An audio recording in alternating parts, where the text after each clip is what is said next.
Hello friends, welcome back to our YouTube channel. आज हम लोग देखने वाले हैं क्लास 12th का चैप्टर नंबर 2 फिजिक्स का है, जो कि है electrostatic potential and capacitance. Quick revision करेंगे, जितने इंपॉर्टेंट कॉन्सेप्ट सीखेंगे वो न्यूमेरिकल्स भी लगा लेंगे एक दो, बाकी न्यूमेरिकल्स के लिए अगली वीडियो में बनाऊंगा।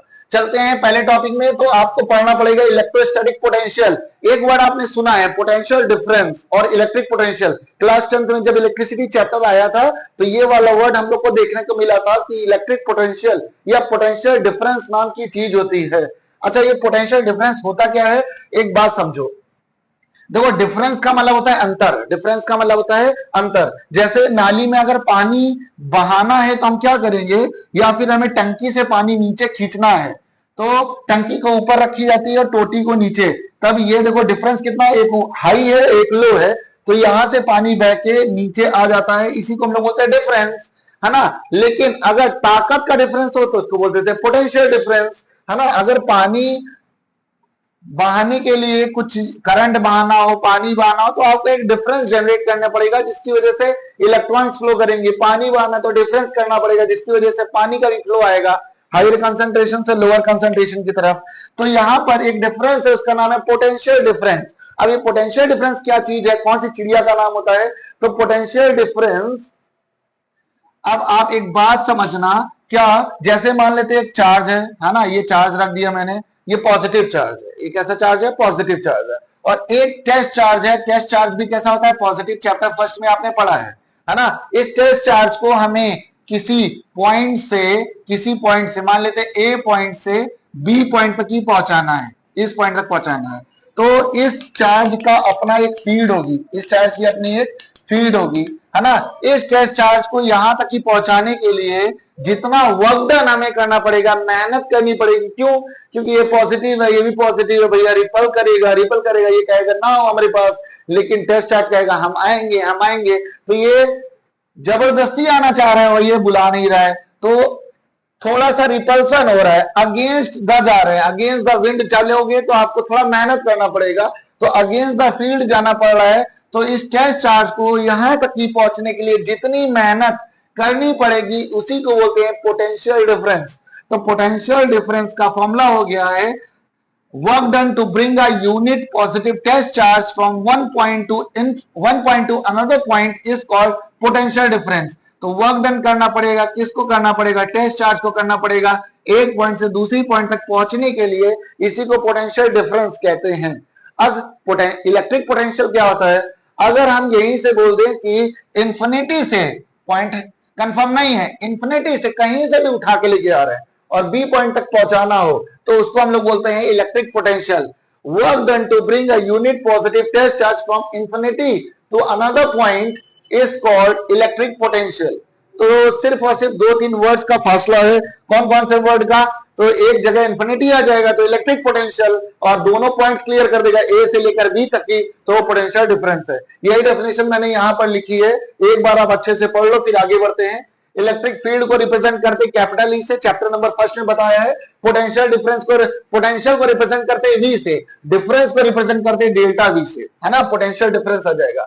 पोटेंशियल डिफरेंस का formula, amount of work done in moving a unit positive test charge from one point to another point is called potential difference. Formula बन जाएगा VA minus VB is equal to work done ए से लेकर B तक की करना पड़ा, किसको उठा के लेके गए, टेस्ट चार्ज को। इतनी बात क्लियर। अब यूनिट बनाएंगे तो पोटेंशियल डिफरेंस की यूनिट होती है 1 वोल्ट होती है, वैसे तो वर्क डन की यूनिट जूल होती है, चार्ज की यूनिट कूलम होती है। अब आपसे पूछेगा 1 वोल्ट क्या होता है, तो आप बना देना कि 1 कूलम चार्ज को एक पॉइंट से दूसरे पॉइंट तक पहुंचाने के लिए 1 जूल अगर मेहनत करनी पड़े तो उसको 1 वोल्ट कहते हैं। यही बात यहां लिखी है, 1 जूल मेहनत करनी पड़े किसको, 1 कूलम चार्ज को एक पॉइंट से दूसरे पॉइंट तक पहुंचाने के लिए, तो 1 वोल्ट कहते हैं उसे। दूसरी यूनिट बन जाएगी जूल पर कूलम, है ना, जूल पर कूलम। जूल को अगर आप ओपन कर दोगे, है ना, वर्क डन का फॉर्मूला फोर्स इनटू डिस्प्लेसमेंट होता है, तो फोर्स की जगह न्यूटन आ गया, डिस्प्लेसमेंट की जगह मीटर आ गया, तो न्यूटन मीटर पर कूलम भी हो सकती है। तो पेपर में पिछली बार ये पूछा था जूल पर कूलम किस फिजिकल क्वांटिटी की यूनिट है, तो कुछ बच्चे वोल्ट लिख देंगे तो गलत हो जाएगा। फिजिकल क्वांटिटी पूछे तो आपको बताना है इलेक्ट्रिक पोटेंशियल, है ना। या बोले किसकी एसआई यूनिट है, तो भैया वोल्ट की है ना। वोल्ट एक एसआई यूनिट है, ये दूसरी यूनिट है, ये तीसरी यूनिट है। एसआई यूनिट इलेक्ट्रिक पोटेंशियल की वोल्टेज होती है, सिंपल सी बात। जूल पर कूलम किसकी है? तो पोटेंशियल, इलेक्ट्रिक पोटेंशियल की है। इतना आपको बताना है। फिजिकल क्वांटिटी का जब जिक्र होगा तो आपको फिजिकल क्वांटिटी बतानी, ना कि उसकी एसआई यूनिट बतानी है। इलेक्ट्रिक पोटेंशियल की बात आएगी तो amount of work done in moving a unit charge from infinity to another point या दैट पॉइंट, है ना। अगर इंफिनिटी से एक पॉइंट तक ले जाया जाए तो इलेक्ट्रिक पोटेंशियल है, ए पॉइंट से बी पॉइंट तक ले जाया जाए, दोनों पॉइंट क्लियर कर दे, आपको कंफर्म पता है रामा देवी से इरवा जाना है तो दोनों पॉइंट्स पता चल गए। लेकिन अगर बोल दे कहीं से आ रहा कोई व्यक्ति और रामा देवी उतर रहा है तो फिर ये हो जाएगा आपका इलेक्ट्रिक पोटेंशियल। इलेक्ट्रिक पोटेंशियल, इतनी बात आपको क्लियर हो गई है। अब आगे बढ़ा जाए, कंप्यूटर जी आगे बढ़ा जाए। हाँ, ये मैंने आपको बता ही दिया है। अब आते हैं सेकंड टॉपिक पे। सेकंड टॉपिक है इलेक्ट्रिक पोटेंशियल पता करना है due two point charge, formula derive करना है ना। अब फॉर्मूला डिराइव करने के लिए आपको एक बात समझनी पड़ेगी। देखो ये पॉजिटिव चार्ज है और ये टेस्ट चार्ज है। इस टेस्ट चार्ज को हम ए से लेकर बी तक की पहुंचा रहे हैं। कितना डिस्प्लेसमेंट हो रहा है? डीएक्स नाम का डिस्प्लेसमेंट हो रहा है। तो इलेक्ट्रिक पोटेंशियल अगर फॉर्मूला लिखे, पहले ना लिखे, पहले लिख देते हैं कूलम्स लॉ। कूलम्स लॉ का formula 1/4 Q1 Q2 by R square होता है, लेकिन डिस्टेंस यहाँ पर x ली है तो यहाँ वो हो जाएगा x स्क्वायर। तो ये कूलम्स लॉ का फॉर्मूला हो गया। अब आगे बढ़ेंगे तो वर्क डन का फॉर्मूला क्या होता है? Force into displacement. Class 9th में भी है, क्लास 11th में भी है ये वर्क डन का फॉर्मूला। वर्क डन का फॉर्मूला होता है force into displacement F dot ds, है ना। डॉट प्रोडक्ट होता है, डॉट प्रोडक्ट होगा तो हमेशा cos थीटा आएगा, तो लिख दिया F dx cos थीटा। अब देखो वर्क डन कैसा हो रहा है, तो भैया वर्क डन थोड़ा सा देखो, हम लाना चाह रहे, ये टेस्ट चार्ज है ना, और ये पॉइंट ए है, ये पॉइंट बी है। इस पॉइंट को, इस चार्ज को हम यहां तक ही पहुंचाना चाह रहे हैं, लेकिन ये जो है ना, इसका जो इलेक्ट्रिक फील्ड है वो उसको रिपेल कर रहा है। ये कह रहा है तुम हमारे पास ना हो, धक्का मार रहा है। तो चार्ज को ये धक्का मार रहा है और इलेक्ट्रिक फील्ड चार्ज को ये धक्का मार रहा है। चार्ज ऐसे आना चाह रही है, इलेक्ट्रिक फील्ड ऐसे जाना चाह रही है। इन दोनों के बीच में कितना एंगल बनना है? तो 180 डिग्री का एंगल बनना है। तो यहां पर थीटा कितना हो गया है? तो थीटा हो गया 180 डिग्री। 180 डिग्री कॉस में कितना होता है? तो माइनस का 1 होता है, तो याद रखना। तो मैंने फॉर्मूला खोल दिया DW, मतलब अभी इंटीग्रेशन पे लाएंगे ना, इसलिए स्मॉल अमाउंट सब चेक किया जा रहा है। अगर हमें पता करना हो कि चावल पका है कि नहीं पका है, तो मम्मी लोग क्या करती हैं, एक दो दाना दबा के देख लेती हैं कि सारे कुकर के दाना दबा के देखती है, ले ये पक गया हटाओ, ये पक गया हटाओ। ऐसे नहीं, एक दो दाना चेक कर लो, इसका मतलब खाना पक गया है। अगर एक दो दाना में दिक्कत है तो मतलब पूरे खाने में दिक्कत है। तो हम लोग इंटीग्रेशन में क्या करते हैं, एक छोटा सा अमाउंट चेक कर लेते हैं, फिर उसको इंटीग्रेट कर लेते हैं तो पूरा आ जाता है। तो हमने small amount of work done check कर रहे हैं, F D X cos theta आ गया। कॉस थीटा की जगह वैल्यू रख देंगे 180, कॉस 180 की वैल्यू कितनी होती है? -180। तो DW हो गया माइनस का F डॉट dx। अब इंटीग्रेट करेंगे, इंटीग्रेट किया, DW पे लगाया, F डॉट dx लगाया, दोनों पे इंटीग्रेट लगा दिया, ये दोनों पे इंटीग्रेशन हो गया। DW का इंटीग्रेट करोगे W बन जाएगा। F डॉट dx का कर रहे हैं, कहां से लेके आ रहे हैं? इन्फिनिटी से कोई पॉइंट R है, इन्फिनिटी से कोई पॉइंट R है। इसको अपर लिमिट बोलते हैं, इसको लोअर लिमिट बोलते हैं। जो बायो वाले हैं उनको प्रॉब्लम होगी, मैथ्स वालों को इंटीग्रेशन आता होगा, है ना। फिर फोर्स का फॉर्मूला रख दिया 1/4 Q1 Q2 बाय डिस्टेंस, ये वाला फॉर्मूला है। ये वाला फॉर्मूला जाके यहाँ छाप दिया, है ना। फिर इसके बाद डॉट dx, ये देखो कांस्टेंट वैल्यू 1/4 की वैल्यू आपको पता ही होती है, 9 × 10⁹ बाहर फेंक दिया। चार्ज 1 चार्ज 2 दोनों बाहर फेंक दिया, दोनों की वैल्यू भाई पता होती है, दिया रहता क्वेश्चन में। dx upon x square, dx upon x square का इंटीग्रेशन होगा, dx अपॉन एक्स स्क्वायर का इंटीग्रेशन होगा। अब देखो ये कांस्टेंट वैल्यू बाहर है, इंटीग्रेट करोगे तो इंटीग्रेशन आपको पता है कि अगर हम लोग इंटीग्रेट करें एक्स स्क्वायर dx का तो पावर बढ़ जाती है। जिसको नहीं आता है, बायो वालों के लिए बता रहा हूं, यहाँ हो जाएगा x की पावर 3/3। जो पावर रहेगी वो जस्ट नीचे टपक जाएगा और लिमिट यहाँ पर आ जाएगी। जैसे यहाँ पर लिमिट है इन्फिनिटी से लेकर R तक, तो यहाँ लिख जाएगा लोअर लिमिट है इन्फिनिटी, यहाँ पे आ जाएगा R। इसे बोलते हैं इंटीग्रेशन, है ना। तो यहाँ पे एक्स स्क्वायर का ऊपर ले गए तो एक्स की पावर -1 हो गया, पावर जोड़ी प्लस का 1, जो चीज ऊपर रहेगी जस्ट नीचे आ जाएगी। सॉल्व करोगे तो ये हो जाएगा एक्स की पावर -1, नीचे गिरा दोगे पॉजिटिव हो जाएगा 1/x, है ना। फिर इसके बाद देखो माइनस साइन इससे भी आया, माइनस साइन पहले से भी था तो माइनस माइनस हो गया है प्लस, माइनस माइनस हो गया है plus 1/4 Q1 Q2 by R। फिर इसके बाद अपर लिमिट रखी x की जगह 1/r, लोअर लिमिट रखी इन्फिनिटी। तो अपर लिमिट ये रखी, लोअर लिमिट ये रखी, ये वाला खत्म कर दो, इन्फिनिटी मतलब खत्म। बचा क्या? 1/4 Q1 Q naught by R.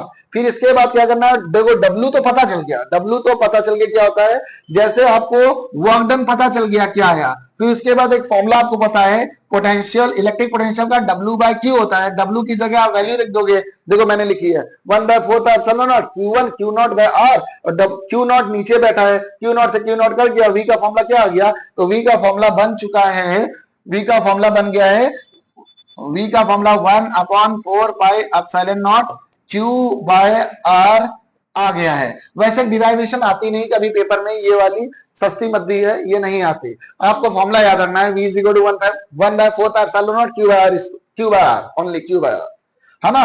तो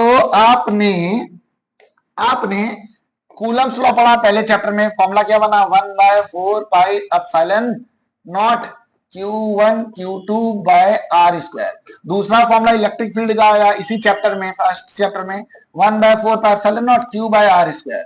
फिर तीसरा फॉर्मूला सेकंड चैप्टर में आया इलेक्ट्रिक पोटेंशियल का 1/4 pi epsilon Q by R. देखो यहां पर क्या हटा, ये यहां पर क्या हटा, एक आर हट गया, एक आर हट गया, यहां पर क्या हटा, यहां पर यहां पर यहां पर यहां पर यहां पर यहां पर एक क्यू हटा है, यहां पर एक क्यू हटा है, अगले स्टेप पे यहां पर आर हट गया है, ये तो पूरा कंप्लीट है, यहाँ क्यू हटा और यहाँ पे आर हट गया। सिंपल सी बातें याद रखनी है, कूलम्स लॉ, इलेक्ट्रिक फील्ड और इलेक्ट्रिक पोटेंशियल का फॉर्मूला, अगर ये बातें याद रहेंगी तो अच्छी बातें हैं। इससे क्वेश्चन कर लेते हैं, लिखा है डिटरमाइन इलेक्ट्रिक पोटेंशियल, पोटेंशियल निकालना है, फॉर्मूला तो आपको पता ही होगा 1/4 pi epsilon naught Q by R, ये फॉर्मूला होता है, ये निकालना है हम लोग को, है ना, ये निकालना है। फिर इसके बाद बोला है एक न्यूक्लियर रेडियस दे रखा है ना, डिस्टेंस दे रखा है 6.6 इंटू 10 की पावर माइनस का 15 मीटर। फिर इसके बाद आपको एटॉमिक नंबर दे रखा है, कितना है 79। एटॉमिक नंबर से आपको चार्ज पता चल जाएगा, एटॉमिक नंबर से आपको चार्ज पता चल जाएगा, जितना एटॉमिक नंबर उतना ही इलेक्ट्रॉन्स होते हैं, जितने एटॉमिक नंबर उतना ही इलेक्ट्रॉन्स होते हैं। फॉर्मूला लगाओगे v इज इक्वल टू, इसकी जगह आ जाएगा आपका 9 इंटू 10 की पावर 9, चार्ज कितना है तो 79 इलेक्ट्रॉन्स है, 79 इलेक्ट्रॉन्स है, इलेक्ट्रॉन का चार्ज भी रखना पड़ेगा आपको, 79 इलेक्ट्रॉन्स है, 79 इलेक्ट्रॉन की जगह चार्ज 1.6 इंटू 10 की पावर माइनस 19 अपॉन में डिस्टेंस, डिस्टेंस है 6.6 इंटू 10 की पावर माइनस का 15। यही चीज मैंने यहाँ पर सॉल्व की है, आप एक बार सॉल्व कर लोगे अपने हाथ से, है ना, ऐसे क्वेश्चंस करते हैं। चलो अगला बढ़ा जाए, अगला टॉपिक, ये भी एक क्वेश्चन है, आपको चार्ज दिया है, माइक्रो दिया है, देखो माइक्रो, माइक्रो का देखो मिली का मतलब होता है 10 की पावर माइनस का 3, माइक्रो का मतलब होता है 10 की पावर माइनस का 6, और नैनो का मतलब होता है 10 की पावर माइनस का 9, और पिको का मतलब होता है 10 की पावर माइनस 12, फर्मी का मतलब होता है 10 की पावर माइनस 15। ज्यादातर ये दोनों यूज होते हैं, माइक्रो यूज होगा या फिर नैनो यूज होगा, पिको भी यूज हो जाता है कभी कभी, है ना। तो क्वेश्चन दिया चार्ज और रेडियस दिया है, और एक बात याद रखना, रेडियस हमेशा या डिस्टेंस हमेशा मीटर्स में होती है, स्टैंडर्ड यूनिट डिस्टेंस की मीटर है, स्टैंडर्ड यूनिट क्या है मीटर, इसको आपको कन्वर्ट करना पड़ेगा, तो कन्वर्ट जिसको ना आता हो 100 से डिवाइड कर देना, मीटर में आ जाएगा तुरंत ही, है ना। चार्ज की स्टैंडर्ड यूनिट कूलम है, माइक्रो मिली नैनो पिको कुछ भी लगाओ, आपको हटाना पड़ेगा ये वैल्यूज लगा के मल्टीप्लाई पे, है ना। अब आगे बढ़ा जाए, फिर एक क्वेश्चन आ गया, फिर से वही है, इस बार आपको सरफेस चार्ज डेंसिटी दे रखी है, ये वाला टॉपिक से क्वेश्चन मैं आगे कराऊंगा अभी, है ना। फिर इसके बाद आगे electric potential due to dipole, dipole की वजह से इलेक्ट्रिक पोटेंशियल, डिराइवेशन तो नहीं आती लेकिन एमसीक्यूज में क्वेश्चन जरूर आता है, लेकिन मैंने आपको कराया है डिराइवेशन, एक बार आप देख लीजिए, है ना। वैसे तो आती नहीं है पेपर में, लेकिन फर्ज अपना है कराना, इसलिए करा रहा हूं। देखो डाइपोल रखा माइनस क्यू प्लस क्यू, जब दोनों सेपरेटेड होते हैं किसी डिस्टेंस से 2a से डिस्टेंस से सेपरेटेड होते हैं तो उसको हम लोग डाइपोल कहते हैं, इलेक्ट्रिक डाइपोल। तो ये मैंने डाइपोल बना दिया, इन दोनों के बीच का डिस्टेंस कितना है a 2a टोटल है, और हमें किसी पॉइंट पर इलेक्ट्रिक पोटेंशियल पता करना है, तो एक माइनस की वजह से इलेक्ट्रिक पोटेंशियल होगा, एक प्लस की वजह से इलेक्ट्रिक पोटेंशियल होगा, लेकिन प्लस की वजह से इलेक्ट्रिक पोटेंशियल खतरनाक होगा, क्यों, क्योंकि पास में है, माइनस की वजह से इलेक्ट्रिक पोटेंशियल थोड़ा सा डाउन होगा, कम होगा, क्योंकि ये दूर पे है। तो हमने v1 की वजह से पता किया, तो 1/4 का epsilon not minus Q by distance क्या है a से लेकर p तक, तो भैया यहां से यहां तक r है, r में a जोड़ दो तो ap आ जाएगा, r प्लस a, है ना, देखो लिखा है ये। और अगर आप प्लस की वजह से निकालना चाहते हैं तो 1/4 का एप्सिलॉन नॉट प्लस का charge upon r minus a, फिर इसके बाद ये चार्ज कॉमन ले लिया दोनों से, 1/4 पे एप्सिलॉन नॉट, चार्ज कॉमन ले लिया, बटरफ्लाई मेथड लगा दोगे, r माइनस से इधर आएगा, r प्लस से उधर जाएगा, अपॉन में दोनों मल्टीप्लाई। फिर इसके बाद ओपन करोगे तो ऊपर नीचे कुछ कट जाएगा, a बचेगा, 2a हो जाएगा, और r स्क्वायर देखो यहाँ फॉर्मूला लग गया a माइनस बी और a प्लस बी का, तो a square minus B square कर दिया। अब a मतलब होता है डाइपोल का जो दोनों का सेपरेशन होता है चार्जेस का, बहुत छोटा होता है, और डिनोमिनेटर में चला गया था और छोटा हो गया, तो a की वैल्यू लगभग न्यूट्रल हो जाती है, तो a हटा दिया, देखो यहां से हटा दिया, ऊपर क्या बन गया 2a और q, ये क्या होता है डाइपोल होता है, तो 1/4 एप्सिलॉन नॉट p बना दिया डाइपोल, और a खत्म हो गया तो बचा क्या 1/4 epsilon naught p by r square. तो आपको एक बात पता चल गई कि इलेक्ट्रिक पोटेंशियल अगर एक्सियल पॉइंट पे निकालना है तो फॉर्मूला होता है कि ये तो इलेक्ट्रिक फील्ड है, इलेक्ट्रिक पोटेंशियल अगर आपको पोटेंशियल निकालना एक्सियल पॉइंट पे डाइपोल की वजह से, तो फॉर्मूला बन जाएगा के पी बाय आर स्क्वायर। के का मतलब आपको पता ही क्या होता है 1/4 पाई एप्सिलॉन, और पी बाय आर स्क्वायर अभी अभी जस्ट निकाला गया है पीछे, है ना। और अगर आपको इक्टोरियल पे पता करना हो पोटेंशियल, इलेक्ट्रिक पोटेंशियल, है ना, डाइपोल की वजह से, तो हमेशा जीरो आएगा। ये चार बातें आपको याद रखनी है, ये चैप्टर फर्स्ट की हैं। इलेक्ट्रिक फील्ड डाइपोल की वजह से एक्सियल पॉइंट पे निकालना हो तो के 2p बाय आर क्यूब, अगर इक्टोरियल की वजह से पता करना हो तो K P by R cube, अगर V axial electric potential dipole की वजह से एक्सियल पॉइंट पे चेक करना हो तो K P by R square है यहाँ पे, और अगर इक्टोरियल का निकालना हो तो याद रखो यार जीरो होता है ना। इनका रेशियो पूछ लेता पेपर में, बहुत इंपॉर्टेंट चीज है ये वाला, बहुत इंपॉर्टेंट चीज है, आप नोट कर लो क्या आदेश है। देखो ये क्वेश्चन दे रखा है, इलेक्ट्रिक फील्ड दे रखी है आपको 24 न्यूटन पर कूलम, और पोटेंशियल डिफरेंस दे रखा है, पोटेंशियल दे रखा है आपको 12 जूल पर कूलम। आपको इलेक्ट्रिक फील्ड का फॉर्मूला पता है, बताओ क्या होता है। इलेक्ट्रिक फील्ड का फॉर्मूला होता है 1/4 pi epsilon naught Q by R square, है ना, सबको ये बात पता होगी। इलेक्ट्रिक फील्ड कितनी दे रखी है 24, यहाँ लिख देते हैं, और ये वैल्यू आपको पता है कितनी होती है 9 × 10 की पावर 9, और क्यू बाय आर स्क्वायर ऐसे लिख देते हैं, जो जो पता था वो छाप दिया मैंने, ये इक्वेशन नंबर फर्स्ट बन गई। ऐसे ही देखो आपको पोटेंशियल दे रखा है, तो पोटेंशियल दे रखा है 12 जूल पर कूलम। पोटेंशियल का फॉर्मूला क्या होता है 1/4 पाई एप्सिलॉन, एक चार्ज बाय अपॉन में आर, ये होता है, और कितना दे रखा है 12, इसकी वैल्यू आपको पता है कितनी है 9 × 10 की पावर 9, एक चार्ज अपॉन में distance is equal to 12, equation number second बन गई, है ना। एक काम करने वाले हैं, काम क्या करेंगे, हम जा रहे हैं दोनों इक्वेशंस को अपॉन में रखने हैं, है ना। इक्वेशन सेकेंड, अच्छा दोनों एक ही कर दिया, equation first divided by equation second, equation first divided by equation second. Equation first क्या है तो 24, देखो ये लेफ्ट वाला है, ये डिवाइड हो जाएगा 12 से, और 9 × 10 की power 9 multiply Q by R square upon में, यहां पर आ जाएगा 9 × 10 की power 9 multiply A Q by R, A Q by एक आर। देखो 12 2 जा 24 कट गया दो बार में, 9 से 9 कटा, ये से ये कटा, क्यू से क्यू कटा, एक आर ने एक आर को काट दिया, क्या बचा 1/r।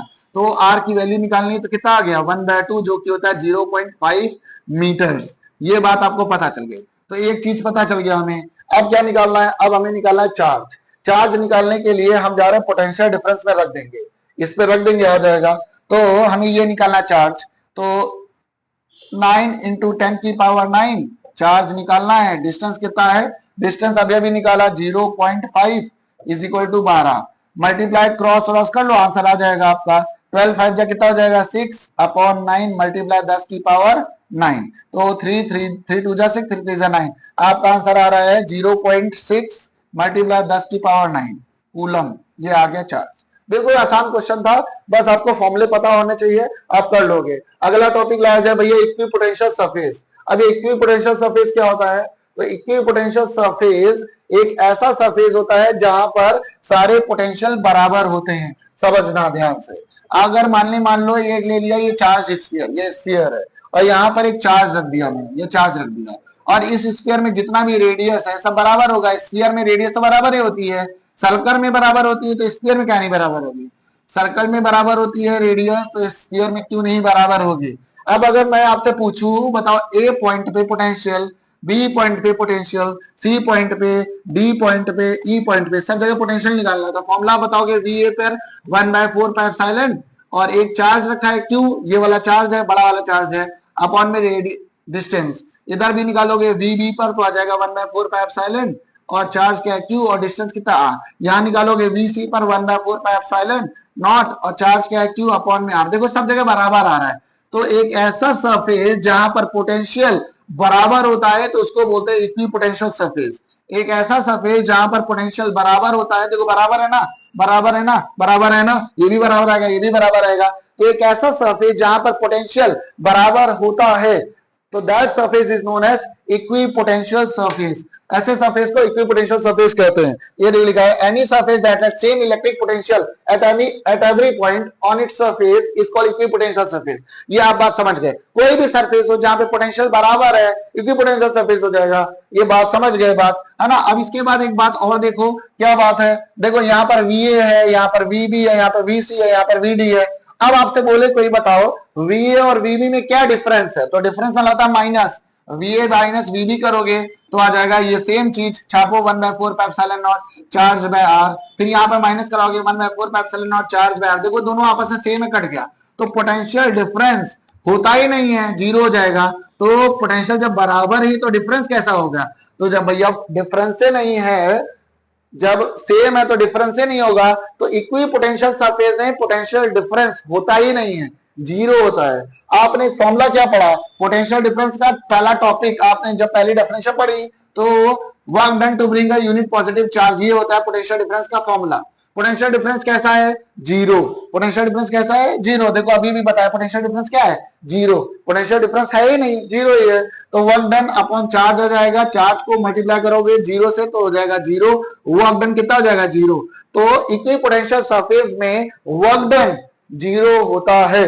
इक्वी पोटेंशियल सरफेस में वर्क डन कैसा होता है, जीरो। इक्वी पोटेंशियल सरफेस में वर्क डन कैसा होता है, जीरो। ये बात आप समझ गए। इसके बाद इक्वी पोटेंशियल सरफेस अगर कोई है उससे इलेक्ट्रिक फील्ड लाइंस हमेशा 90 डिग्री पर निकलती हैं। ये बात को आपको बहुत दिमाग लगा के याद रख लेनी है। इक्वी पोटेंशियल सरफेस कोई भी हो उससे इलेक्ट्रिक फील्ड लाइन निकलेंगी तो 90 डिग्री पर ही निकलेंगी, मतलब आर पार छेदेंगे तो 90 डिग्री पर।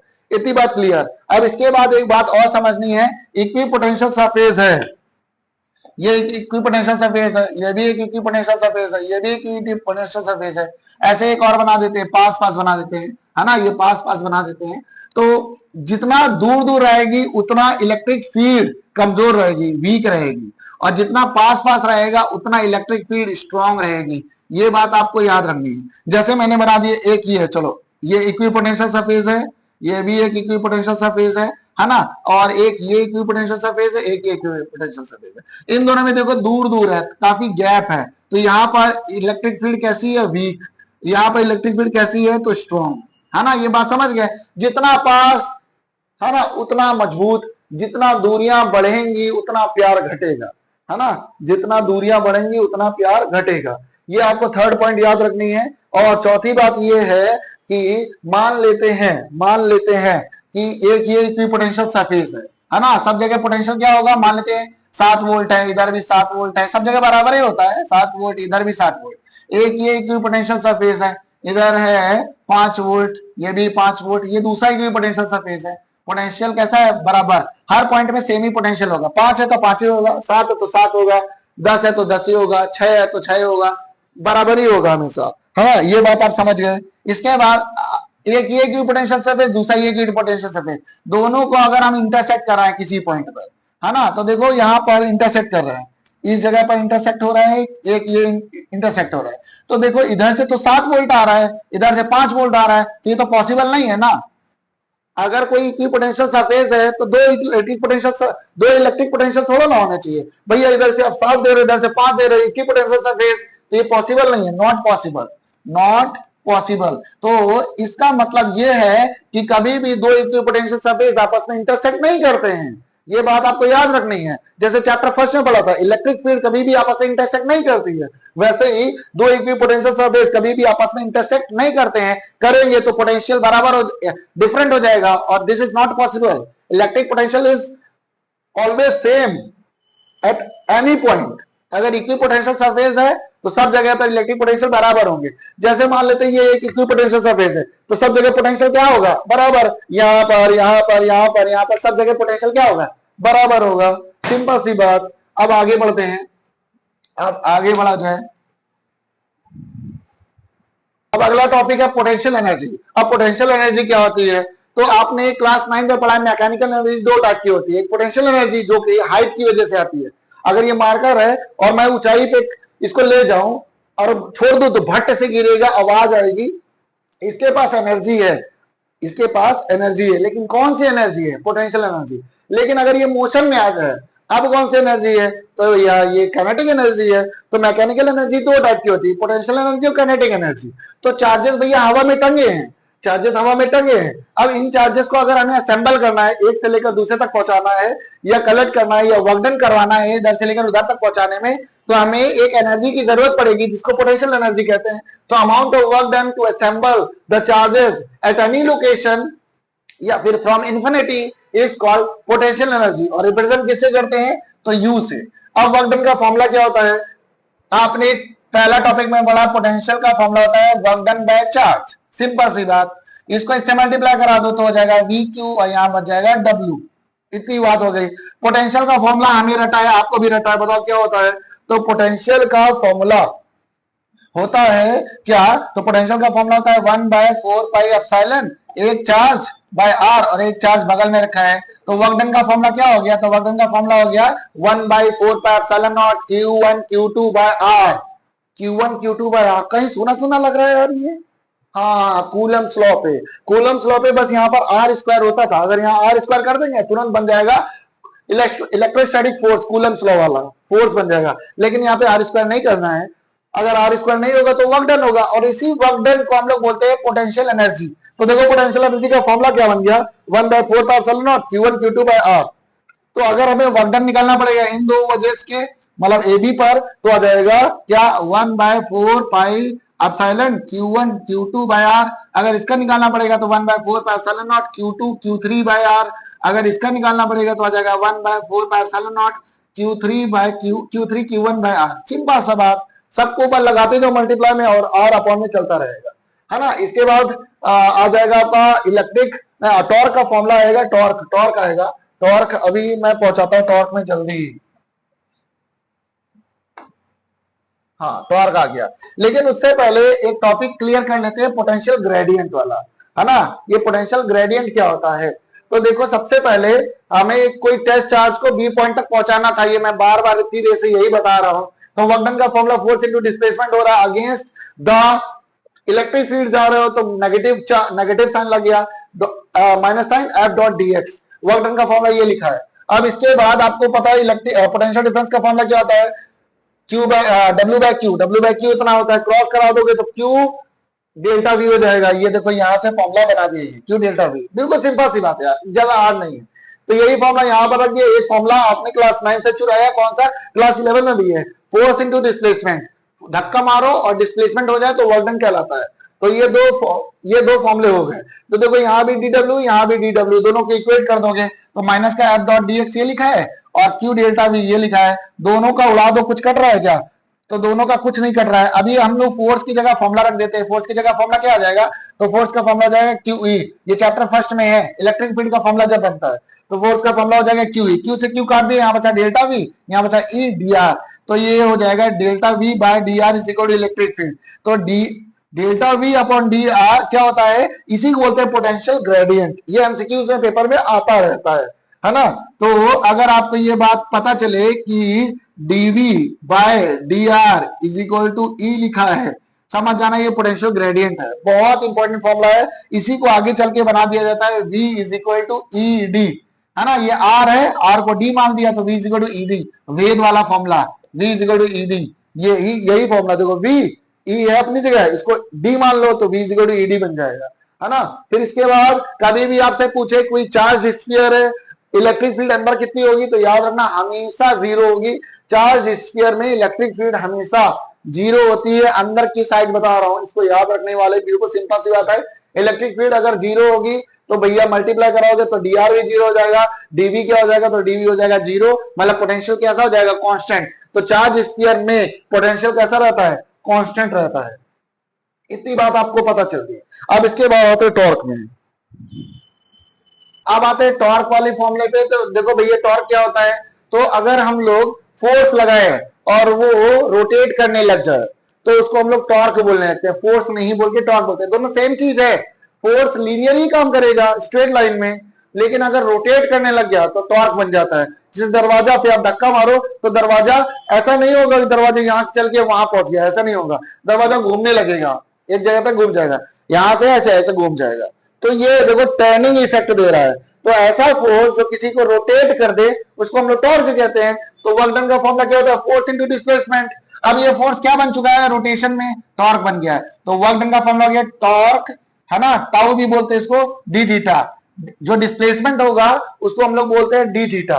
तो ये देखो कन्वर्ट हो गया, फोर्स क्या बन गया है, तो फोर्स बन गया आपका टाउ, और डिस्प्लेसमेंट क्या बन गया है, डिस्प्लेसमेंट बन गया है डी थीटा, है ना, डी थीटा। ये कब होता है, जब रोटेशनल मोशन लग जाता है। इतनी बात क्लियर। इसके बाद आप देखो तो ये मैंने बनाई है इलेक्ट्रिक फील्ड और ये बनाया है डाइपोल। ये है आपका डाइपोल सफेद वाला, और डिस्टेंस कितना है, 2a है। यहाँ पर पॉजिटिव नेगेटिव चार्ज है, यहाँ पर पॉजिटिव चार्ज है। अब भैया इलेक्ट्रिक फील्ड में रखोगे तो फोर्स तो लगेगा ही। फोर्स का फॉर्मूला आपको पता है क्या होता है, वो इलेक्ट्रिक फील्ड का फॉर्मूला होता है F/Q, है ना। इलेक्ट्रिक फील्ड का फॉर्मूला क्या होता है, F/Q। तो फोर्स का फॉर्मूला क्या हो जाएगा, तो फोर्स का फॉर्मूला हो जाएगा, बस मल्टीप्लाई कर दो इधर जाके, तो QE। फोर्स का फॉर्मूला क्या हो जाएगा, QE। तो चार्ज है, इलेक्ट्रिक फील्ड है, तो फोर्स लगेगा QE नाम से, और इधर क्या लगेगा, फोर्स QE नाम से। ये नेगेटिव QE है, पॉजिटिव QE, दोनों को अगर बैलेंस करना होगा तो QE और QE, एक प्लस का QE है, एक नेगेटिव QE है, दोनों क्या हो जाएंगे, स्वाहा। देखो कट गया इलेक्ट्रिक, ये देखो पॉजिटिव QE नेगेटिव QE मैंने कहा लिखा है। तो अगर स्टेबल है तो दोनों स्वाहा हो जाएंगे, लेकिन अभी डिराइवेशन है तो कर लेते हैं ना। तो DW is equal to torque D theta, दोनों को इंटीग्रेट करोगे, इंटीग्रेट कहां से करना है, θ1 से लेकर θ2 तक। और टॉर्क का फॉर्मूला क्या लिख दिया, तो टॉर्क का फॉर्मूला देखो, टाउ का फॉर्मूला होता है PE sin थीटा। टाउ का फॉर्मूला क्या होता है, PE sin थीटा। अब अगले में कौन रहता है, डी थीटा। तो वर्क डन जहां पर आएगा वहां पर लिख देंगे PE sin theta D theta. P क्या है, P मतलब डाइपोल होता है, E मतलब इलेक्ट्रिक फील्ड होता है, दोनों कांस्टेंट है, बाहर निकाल दिया, बचा क्या, sin theta D theta. sin theta का अगर इंटीग्रेट करोगे तो आ जाता है cos थीटा। लेकिन कहां से कहां तक इंटीग्रेट हो रहा है, θ1 से लेकर θ2 तक। अब अपर लिमिट रखो फिर से लोअर लिमिट रखो, तो cos θ1 में पहले अपर लिमिट रखी फिर लोअर लिमिट रखी। ये माइनस साइन था, ये प्लस साइन था, माइनस माइनस कॉमन ले लोगे तो आ जाएगा P cos θ1 माइनस cos θ2।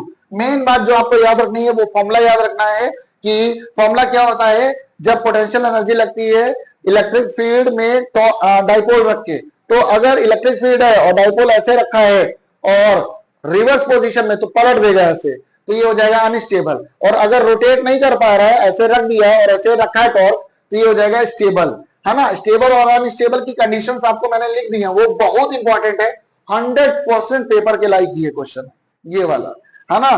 तो टॉर्क, वर्क डन या फिर पोटेंशियल एनर्जी डाइपोल की वजह से इलेक्ट्रिक फील्ड में जब इलेक्ट्रिक फील्ड की वजह से डाइपोल पर कितना लगेगा वर्क डन, तो फॉर्मूला हो जाएगा P cos θ1 minus P cos θ2। P common ले लिया, ऐसा लिख दिया, θ1 पहले रहता है, θ2 बाद में रहता है। इतनी बात आपको याद रखनी है। और कुछ लोग जो बायो वाले हैं, साइन का इंटीग्रेशन करोगे तो माइनस का कॉस आता है, ये बात याद रखनी है, ताकि आप डिराइवेशन में प्रॉब्लम ना आए।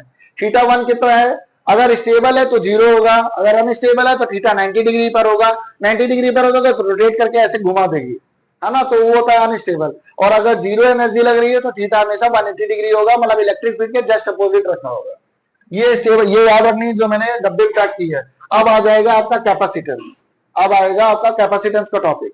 अब कैपेसिटेंस क्या होता है, अगर कोई स्फीयर है ना, अगर कोई स्फीयर है और उस पर हमने ढेर सारे चार्जेस दे दिए, मतलब हमने उसकी बॉडी को चार्ज कर दिया है, तो किसी भी चार्ज बॉडी के अंदर जो चार्ज को स्टोर करने की कैपेसिटी होती है उसी को बोलते हैं कैपेसिटेंस। अरे आपने देखा होगा पंखे के अंदर एक कंडेंसर लगा होता है ना, जब वो खराब हो जाता है तो आप जाके उसको प्लग में लगाओ तो वो चार्ज हो जाती है, फिर आपस में टच करो तो चटचटाता है, तो क्या हो जाता है, वो चार्ज हो जाती है, चार्ज होने के बाद वो आपस में टच होने पर चटचटाता है। तो किसी भी सरफेस के अंदर चार्ज को होल्ड करने की कैपेसिटी को कैपेसिटेंस कहते हैं। तो measure to ability to hold charge, charge करने की क्षमता क्या कहलाती है, कैपेसिटेंस। तो जितना चार्ज होगा उतना पोटेंशियल डिफरेंस होगा। Charge is directly proportional to potential only, charge is directly proportional to potential, है ना, चार्ज डायरेक्टली प्रोपोर्शनल पोटेंशियल। ये वही बात हो गई जो ओम्स लॉ ने बोला था। Current is directly proportional to the potential, current उतना ही होगा जितना पोटेंशियल होगा, करंट बढ़ाओगे पोटेंशियल बढ़ेगा, पोटेंशियल बढ़ाओगे करंट बढ़ेगा, चार्ज बढ़ाओगे वोल्टेज बढ़ेगा, चार्ज बढ़ाओगे वोल्टेज बढ़ेगा। तो डायरेक्टली का सिंबल हटाओगे तो ये आ जाएगा सी, सी का मतलब होता है कैपेसिटेंस, फॉर्मूला बनाओगे तो हो जाएगा Q बाय V, कैपेसिटेंस का फॉर्मूला Q बाय V। अगर आप इसकी यूनिट निकालना चाहते हो तो चार्ज की यूनिट होती है कूलम, वोल्टेज की यूनिट होती है वोल्ट, और कैपेसिटेंस की स्टैंडर्ड यूनिट होती है फैराड। आपको ये याद रखना है, बहुत इंपॉर्टेंट चीज है। What is the SI unit of capacitance, तो फैराड होती है, ये बात आपको याद रखनी है। SI unit of capacitance farad होती है। Definition, charge required to increase the potential of the conductor by unit amount. ये कैपेसिटेंस की डेफिनेशन है, पेपर में आज तक नहीं पूछी गई है, आपको बस इतनी बात समझनी है। चार्ज बढ़ाओगे वोल्टेज बढ़ेगा, फिर फॉर्मूला लगा दोगे charge is directly proportional to V, फिर डायरेक्टली का सिंबल हटेगा सी आ जाएगा, सी को कैपेसिटेंस कहते हैं, कैपेसिटेंस का normal formula Q by V, capacitance का normal formula Q by V। अब ये कैपेसिटेंस डिपेंड किसके ऊपर करता है, तो कंडक्टर के ऊपर डिपेंड करता है, कहां लगाया गया है, और इसके बाद कौन से मीडियम में रखा गया है, और इसके बाद कोई अगल बगल कंडक्टर तो नहीं है, ये डिपेंड करता है, ये बहुत इंपॉर्टेंट है। कैपेसिटेंस किसके ऊपर डिपेंड करता है, ये बात आपको याद रखनी है ना। फिर इसके बाद एक फॉर्मूला और बना देते हैं। फॉर्मूला क्या है, देखो कैपेसिटेंस का फॉर्मूला आया आपका C is equal to Q by V, इतनी बात clear. Capacitance is equal to charge, voltage का फॉर्मूला आपको याद है, क्या होता है 1/4 पाई एप्सिलॉन, एक चार्ज अपॉन R। चार्ज से चार्ज काट दो, ये देखो नीचे है ना, पलट जाएगा, तो फॉर्मूला बन जाएगा 4 पाई एप्सिलॉन और R। ये कैपेसिटेंस का दूसरा फॉर्मूला है। तो पहला फॉर्मूला क्या है, ओरिजिनल फॉर्मूला है C is equal to Q by V। दूसरा फॉर्मूला क्या बन गया, C is equal to 4 pi epsilon dot R, है ना, ये दूसरा फॉर्मूला बन गया। ये स्फीयर में लगता है, चार्ज स्फीयर आएगा तब ये लगेगा, चार्ज स्फीयर आएगा तब ये लगेगा, है ना। ये बातें आपको याद रखनी है। कैपेसिटेंस एक स्फेरिकल कंडक्टर में लगेगा तब क्या हालत होगी उसकी। अब आते हैं कॉम्बिनेशन ऑफ कैपेसिटर्स, है ना। आपने क्लास 10th में पढ़ा है रेजिस्टर्स वाला, है ना। जब एक ही लाइन में ढेर सारे रेजिस्टर्स लगे होते हैं तो उसको हम लोग ऐसे कंबाइन कर देते हैं, ये R1 है, ये R2 है, ये R3 है। अगर सबको कंबाइन कर दोगे तो रेजिस्टेंस का फॉर्मूला बन जाएगा R1 plus R2 plus R3, है ना। ये क्या कनेक्शन है, ये सीरीज कनेक्शन है, ये सीरीज कनेक्शन है, ये सीरीज कनेक्शन है। और अगर आप पैरेलल कनेक्शन करना चाहते हो तो सामने सामने रहता है ऐसे, है ना। यहाँ पर एक रेजिस्टेंस, दूसरा ये तीसरा, तो सामने सामने रहेगा तो इसको बोलते हैं हम लोग पैरेलल, R1 R2 R3। अगर जोड़ना है तो आपको पैरेलल ही जाना पड़ेगा, RP is equal to 1/R1 plus का 1/R2 प्लस का 1/R3, ये पैरेलल कनेक्शन है। लेकिन अगर ये बात याद है तो फिर मैं आपको बहुत आसानी से सिखा सकता हूं। देखो अगर ये सीरीज में है, अगर ये सीरीज में तो सामने सामने जोड़ रहे हैं, पैरेलल है तो अपॉन में जोड़ रहे हैं। कैपेसिटेंस में जस्ट उल्टा होता है, कैपेसिटेंस में जस्ट उल्टा होता है। अगर कैपेसिटेंस में सीरीज में है, ये कैपेसिटेंस का सिंबल है, दो लाइन बना दो ऐसे बराबर बराबर की, है ना, ये कैपेसिटेंस का सिंबल है। मान लेते हैं ये एक कैपेसिटेंस है, ये दूसरा कैपेसिटेंस है, ये तीसरा है, ये चौथा है कैपेसिटर, है ना, 4 कैपेसिटर है। अगर सीरीज में तो आपको पैरेलल ही जोड़ना पड़ेगा, जैसे ये जुड़ा है, जो ये पैरेलल में होगा वो ये सीरीज में होगा, उल्टा चलता है ना। तो ये हो जाएगा 1/C1 प्लस का 1/C2 प्लस का 1/C3 प्लस का 1/C4, अगर प्लस का 1/C4। अगर ये सीरीज में है तो वो पैरेलल में उल्टा चलेगा, ये पैरेलल में ऐसा दिखेगा, कौन, कैपेसिटेंस, तो आ जाएगा ऐसे, ये कैपेसिटेंस है, ये कैपेसिटेंस है। पैरेलल में कैसा होगा कैपेसिटेंस, तो पैरेलल में होगा C1 प्लस का C2 प्लस का C3। जो आप रेजिस्टेंस में सीरीज में पढ़े हो वो कैपेसिटेंस है, पैरेलल में पढ़ोगे। जो आप पैरेलल में पढ़े हो रेजिस्टेंस को, वो सीरीज में होगा, जस्ट उल्टा चलता है। बस इतनी बात आपको याद रखनी है। डिराइवेशन मैंने ये कराई है, डिराइवेशन ये मैंने कराई है ना। ये आपको ध्यान देना है, न्यूमेरिकल्स में ये पूछ लेते हैं, न्यूमेरिकल्स में ये पूछा जाएगा। क्वेश्चन अगर हो गए तो मैं कराऊंगा। इधर क्वेश्चन लगा है, नहीं लगा है, अभी तो क्वेश्चंस नहीं है। पैरेलल प्लेट कैपेसिटर का टॉपिक हम लोग पढ़ने जा रहे हैं। तो सबसे पहले आपको बात बता दूं कि चैप्टर फर्स्ट में आपने एक बात पढ़ी है, अगर एक तार है ना, उसमें चार्जेस हैं, अगर एक तार है उसमें चार्जेस हैं, तो उसको हम लोग बोलते हैं लीनियर चार्ज डेंसिटी रिप्रेजेंट करते हैं, उसको बोलते हैं लीनियर चार्ज डेंसिटी रिप्रेजेंट करते हैं लेमडा से। फॉर्मूला होता है L/Q, ये आपने पढ़ा होगा, है ना। और नहीं पढ़ा है तो मैंने वीडियो में पढ़ाया है, चैप्टर फर्स्ट की वीडियो पढ़ी है, चैनल में जाके आप देख सकते हैं। एक होती है सरफेस चार्ज डेंसिटी, और अगर किसी सरफेस के ऊपर चार्जेस ऐसे बैठे हैं तो उसको हम लोग बोलते हैं सिग्मा से रिप्रेजेंट करते हैं, और फॉर्मूला होता है आपका Q बाय ए। और एक होता है वॉल्यूम चार्ज डेंसिटी, और वॉल्यूम चार्ज मतलब कोई वॉल्यूम है, मान लेते हैं स्फीयर है, उसमें ढेर सारे चार्जेस हैं, ऐसे ढेर सारे चार्जेस हैं, तो उसको रिप्रेजेंट करते हैं रो से, फॉर्मूला होता है Q बाय V।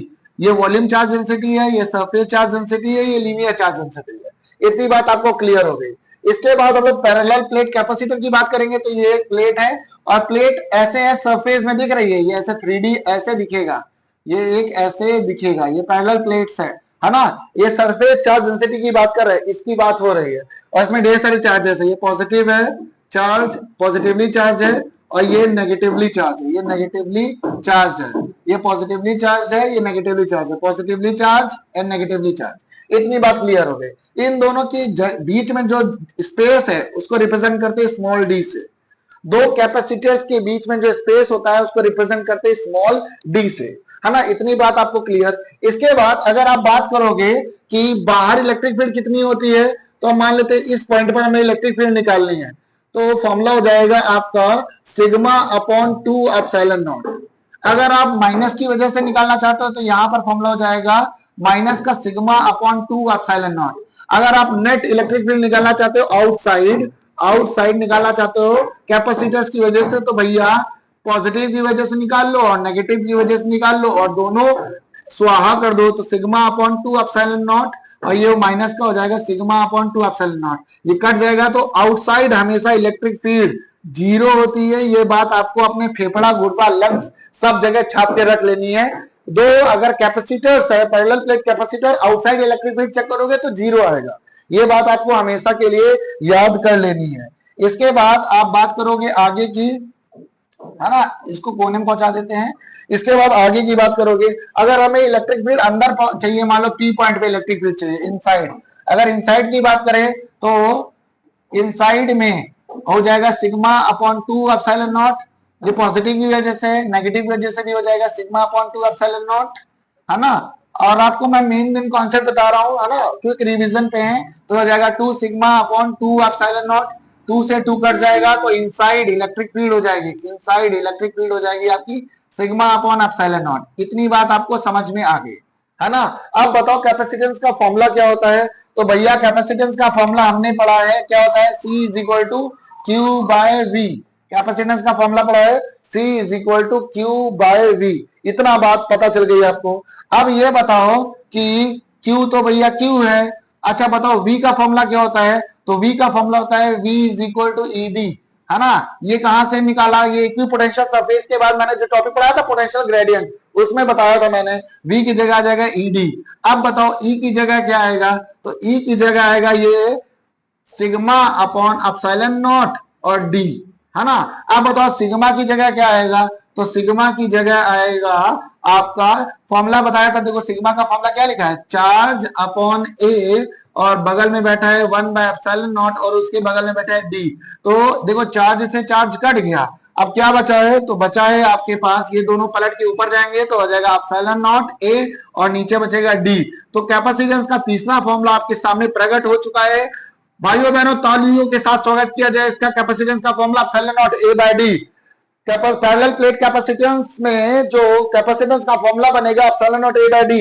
ए क्या है, तो ए है एरिया, डी है इन दोनों के बीच का जो सेपरेशन है, डिस्टेंस है वो है, और एप्सिलॉन नॉट की वैल्यू आपको पता ही है 8.85 इंटू 10 की पावर माइनस का 12। ये बातें आपको याद रखनी है, बहुत इंपॉर्टेंट ये वाला फॉर्मूला है ना। इतना मैंने बता दिया। अब आगे बढ़ोगे तो यहां पर एक चीज आएगी, अब इसमें डाइलेक्ट्रिक कांस्टेंट बुझ जाएगा। डाइलेक्ट्रिक क्या होता है, तो डाइलेक्ट्रिक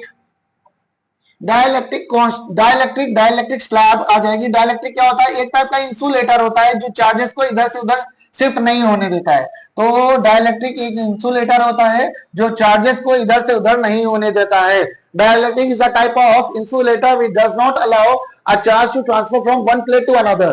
तो एक कैपेसिटेंस है, ये कैपेसिटेंस है ना, पैरेलल प्लेट कैपेसिटर, ये पॉजिटिवली चार्ज है और ये नेगेटिवली चार्ज है। बीच में हम लगाना चाहते हैं डाइलेक्ट्रिक, है ना। डाइलेक्ट्रिक को ये डाइलेक्ट्रिक लगा दिया, है ना। इसको रंग देता हूं, थोड़ा सा अच्छा लगेगा देखने में, है ना। इसकी जो थिकनेस है, इसको रिप्रेजेंट करते हैं के से, याद रखना। इसको जो थिकनेस है, थिकनेस मोटाई, उसको रिप्रेजेंट कर देते हैं स्मॉल टी से। ये जो थिकनेस है उसको रिप्रेजेंट करते हैं स्मॉल टी से। अच्छा बताओ, यहां से लेकर यहां तक की जो गैप था उसको रिप्रेजेंट कर देते हैं स्मॉल डी से। दो प्लेट्स के बीच जो गैप था उसको रिप्रेजेंट कर देते हैं स्मॉल डी से। अब अगर हम चाहें तो एक काम करें आपको समझाने के लिए, है ना, हम इसको सिलेक्ट कर लेते हैं। सिलेक्ट करने के बाद यहाँ किनारे लगा देते हैं ऐसे, ताकि कोई प्रॉब्लम ना हो। अच्छा अब बताओ, यहां पर एक पोटेंशियल बनेगा, इस जगह पर, ये खाली जगह है भैया, ये खाली जगह पे यहाँ पे एक पोटेंशियल बनेगा, है ना, ये एक पोटेंशियल बनेगा, और एक पोटेंशियल डाइलेक्ट्रिक स्लैब का है, ये वाला है ना। तो दो पोटेंशियल बनेंगे। फॉर्मूला क्या होता है कैपेसिटेंस का? तो फॉर्मूला पढ़ा है आपने, C is equal to Q by V. लेकिन पोटेंशियल कितने हैं इस बार? तो पोटेंशियल है दो ठिया, एक है कोई मीडियम नहीं है V1, और दूसरा है डाइलेक्ट्रिक है तो V2। दो फॉर्मूले बन गए, है ना, V1 अपॉन V2। V1 की वैल्यू अगर निकालना चाहे तो V1 का फॉर्मूला होता है ED, V1 का फॉर्मूला होता है ED। बताओ E का फॉर्मूला बनाना चाहे तो सिग्मा अपॉन एप्सिलॉन नॉट होता है इलेक्ट्रिक फील्ड इनसाइड द, अगर बात करें तो ये बन जाएगा sigma upon epsilon not, sigma upon epsilon not, है ना। इतना हो गया। अब अगर यहां से गैप की बात करें, जो पिंक वाला कलर आपको दिख रहा है, ये वाला जो कलर दिख रहा है, इसकी थिकनेस की बात करें, बताओ थिकनेस कितनी होगी? तो भैया पूरी तो है नहीं, आपको ये टी माइनस करना पड़ेगा। ये जो टी है वो माइनस करना पड़ेगा, ये जो टी है वो माइनस करना पड़ेगा। क्यों? क्योंकि आपको पीला वाला निकाल या पिंक वाला निकालना है, तो डी माइनस टी। तो यहाँ पर लिख देते हैं थिकनेस कितनी हो जाएगी? तो थिकनेस हो जाएगी डी माइनस टी, थिकनेस हो जाएगी डी माइनस टी। इतनी बात क्लियर हो गई। अगर हमें V2 निकालना है तो फॉर्मूला वही बन जाएगा इलेक्ट्रिक फील्ड, और डी V2 बनाना है तो इलेक्ट्रिक फील्ड का formula sigma upon epsilon not. लेकिन इस बार के आएगा क्योंकि डाइलेक्ट्रिक स्लैब लगाएगा तो मीडियम चेंज हुआ है, के आ जाएगा। थिकनेस कितनी है? थिकनेस है स्मॉल टी। ये आपको V2 पता चल गया, ये आपको V1 पता चल गया। अब चलते हैं फॉर्मूला रख देते हैं। तो C is equal to Q upon V1 कितना है? तो V1 है sigma upon epsilon naught D minus T, और बगल में बैठा है कौन? तो है sigma upon epsilon naught T. दोनों से कॉमन ले लो तो आ जाएगा Q upon sigma upon epsilon naught D minus T plus का टी। इतना हो गया। लेकिन के भी है यहाँ पर, देखो के भी था, है ना, ये के भी है, तो यहाँ पर आ जाएगा के। अब एक काम करो, तो काम ये करना है आपको, यहाँ फॉर्मूला खोल देना चाहिए। खोल दूं क्या?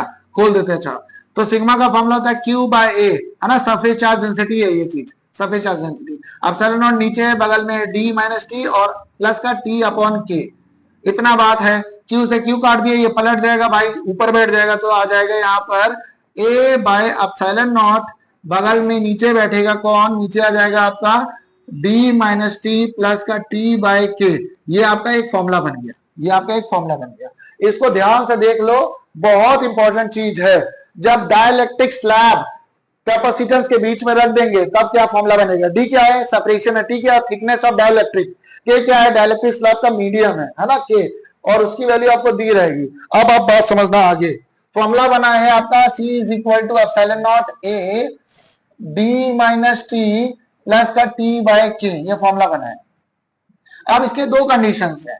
अगर हम यही कैपेसिटेंस जो था इसमें डाइलेक्ट्रिक स्लैब सब जगह ठूस दे, अभी तो हमने किनारे लगाया था, सब जगह ठूस दे, तो ये जो थिकनेस है टी और जो डी है बराबर हो जाएगा, टी और डी बराबर हो जाएगा। सब जगह डाइलेक्ट्रिक ठूस दोगे तो डी और टी बराबर हो जाएगा। डी और टी बराबर हुए तो फॉर्मूला हो जाएगा आपका एप्सिलॉन नॉट ए, ये तो कट जाएगा तो आ जाएगा टी बाय के, पलट जाएगा तो आ जाएगा एप्सिलॉन नॉट ए के अपॉन टी। ये आ जाएगा जब आप फुली फील्ड कर दोगे, फुली फील्ड डाइलेक्ट्रिक को पूरी तरह से भर दोगे तो ये फॉर्मूला बन जाएगा फुली फील्ड डाइलेक्ट्रिक्स। ये बात आपको समझ में आ गई होगी, है ना। अब इसके बाद एक काम करते हैं, अब हम कोई कंडक्टर लगा देते हैं, कोई कंडक्टर लगा देते हैं, कोई कंडक्टर लेके आते हैं। पहले क्या था? इंसुलेटर लेके आते हैं, अब कंडक्टर लेके आएंगे। कंडक्टर लेके आओगे तो के की वैल्यू हो जाएगी इन्फिनिटी, है ना, के की वैल्यू आ जाएगी इन्फिनिटी। तो सी की वैल्यू आ जाएगी epsilon naught A D minus T, ये तो पूरा स्वाहा हो गया। तो ये जब आप फुली फील्ड कंडक्टर ले आओगे तो ये बन जाएगा, डायरेक्टली लगा दोगे तो ये फॉर्मूला बन जाएगा, है ना। मिलते हैं नेक्स्ट वीडियो में, तब तक जय हिंद जय भारत, पढ़ते रहो और अपने मम्मी पापा का सपना साकार करके दिखाओ।